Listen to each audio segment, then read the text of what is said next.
Ameublement Tanguay en première ligne. À l'Esprit sportif aujourd'hui, un dernier coup d'œil sur le sport à Québec en 2020. Une nouvelle façon de découvrir Québec en hiver. Puis je trouvais qu'il manquait quelque chose en hiver qui permettait de bouger et de découvrir la ville tout en un. Les gyms tentent une nouvelle approche pour réouvrir. Nous, vous savez, on n'a pas de take-out, on n'a pas ben de services à offrir autre qu'à l'intérieur de nos murs. Et le tournoi Pee-Wee, des activités malgré tout.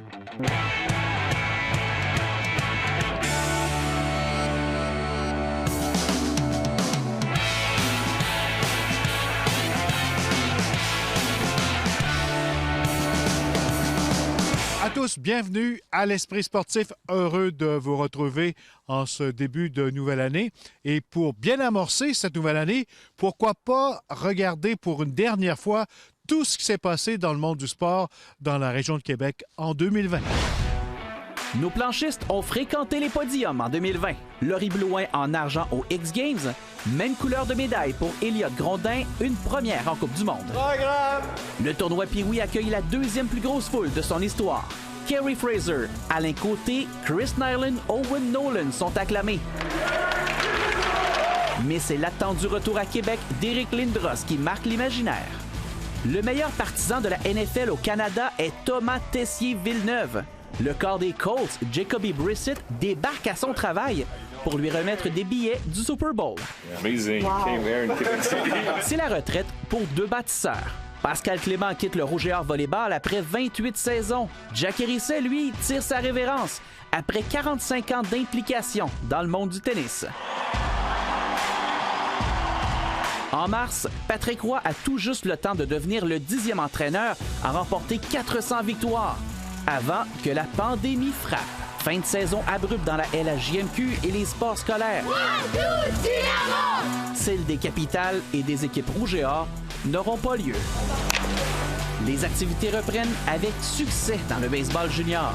Les Diamants sont champions pour une deuxième année de suite. En 2021, Carl Gélina sera le nouveau gérant de l'équipe. Changement de garde aussi à Charlebourg. Josué Pelé prendra la barre des Alouettes. Le Lightning est champion de la Coupe Stanley. C'est dans la bulle d'Edmonton que Yanni Gourde soulève la Coupe Stanley. Si les célébrations sont modestes à Sainte-Marie, on souligne son exploit à la Chambre des communes. Yanni Gourde! Le centre Vidéotron est aussi l'hôte d'un environnement protégé pour 7 équipes. 21 parties en 11 jours, aucun cas de COVID. La perfection est aussi l'affaire de François Lavoie, une partie parfaite en pleine télé américaine. Chez nos voisins du Sud, Raphaël Lessard continue de gravir les échelons. 6 top 10, 4 top 5 et une première victoire en camionnette à Talladega. Le monde du sport pleure aussi le décès du dernier directeur général des Nordiques, Pierre Lacroix. Sur le moment, c'est un choc. Le gala de l'athlète à la mode 2020. En virtuel, Laurent Dubreuil ajoute le titre d'athlète de l'année à sa meilleure saison en carrière. What a season she is having. 2 top 10 en Finlande, Laurence Saint-Germain consolide sa place parmi l'élite mondiale. Les podiums sont plus que jamais à sa portée. Super middleweight champion de Québec, the Lexon Mathieu! À son premier combat en 10 mois, Lexon Mathieu est loin d'être rouillé. Il met la main sur la ceinture NABF des 168 livres. Jacob Pelletier fait équipe Canada Junior. Malgré 3 finales, Félix Auger-Aliassime vise toujours un titre en simple. And Felix Auger-Aliassime and Hubert Hurkacz in just their second ever tournament together. Il célèbre toutefois une première victoire Masters 1000 en double et aura un nouvel entraîneur l'an prochain. Un nouveau départ pour 2021, ce que plusieurs se souhaitent aussi. Joyeuses fêtes! Lancé quelques jours avant le temps des fêtes, TUC et Bicycle Expérience, c'est une toute nouvelle façon de découvrir Québec au guidon d'un fat bike. L'Esprit sportif a rencontré la fondatrice de cette entreprise, Émilie Pelletier.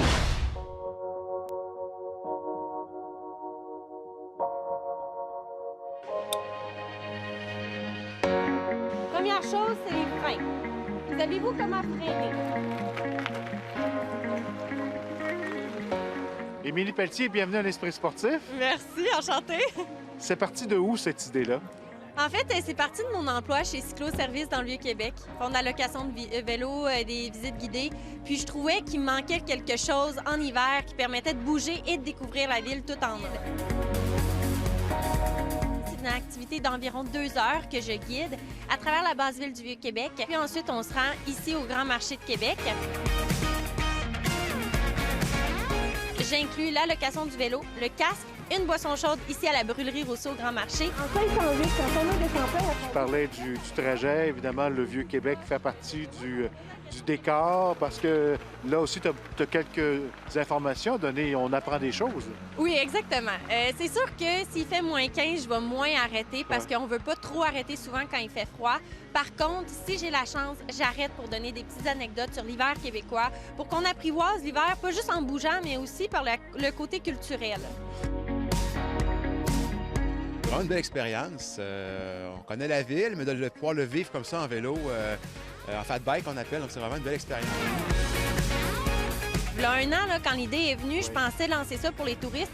Mais quand j'ai vu que les Québécois aimaient bouger, qu'ils avaient envie de bouger l'hiver aussi, bien là, j'ai décidé de me lancer là, à 100 %. Puis oui, les Québécois ont besoin de bouger présentement. Puis à l'extérieur, maintenant, c'est permis, hein, les activités de groupe à condition de respecter le 2 mètres. C'est une très bonne idée, puis tu veux l'amener où, cette idée-là? En fait, j'ai tellement de monde qui m'écrivent présentement pour qu'ils puissent faire des sorties hebdomadaires, des sorties de soir, des circuits différents dans d'autres sites de fat bike. Je suis en train de regarder là, à développer l'entreprise déjà l'année prochaine pour qu'il y ait une flotte de location mobile. Puis en même temps que même cet hiver, je puisse commencer des sorties de soir et d'autres sorties hebdomadaires, là, que les gens puissent bouger toutes les semaines avec moi. On peut s'informer où pour les forfaits? Facile, ouais. québecfatbike.com. Merci beaucoup, Émilie. Bon succès. Merci. Merci. Après la pause, une nouvelle tentative pour réouvrir les gyms.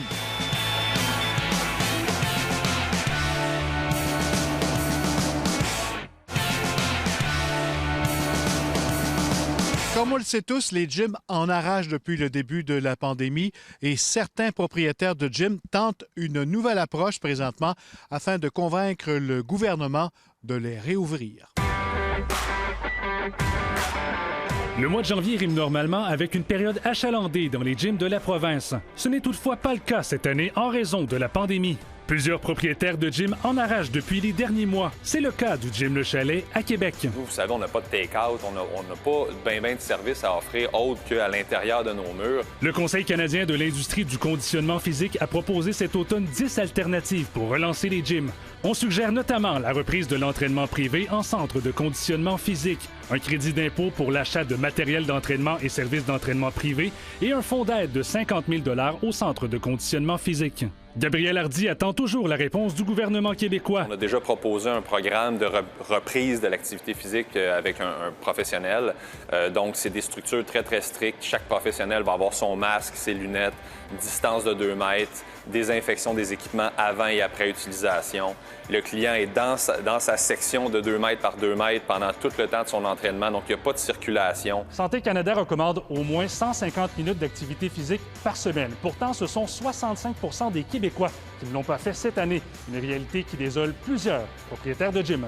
On touchait, avant la pandémie, là, environ 15 % de la population et qu'il y en a un autre 15 à 20 % qui est actif à travers le sport organisé ou à travers les loisirs récréatifs. C'est reconnu scientifiquement l'incidence de l'activité physique sur la santé mentale, sur l'anxiété, la dépression. Comme résolution de 2021, les gyms espèrent connaître une année plus facile pour ainsi enlever un poids de leurs épaules. Kevin Dupont, TVA Nouvelles, à Québec. Le tournoi international de hockey Pee-Wee de Québec n'aura pas lieu en 2021 en raison de la pandémie, mais l'organisation a trouvé le moyen de faire parler d'elle. Faut faire attention de ne pas tomber dans l'oubli, ça va vite.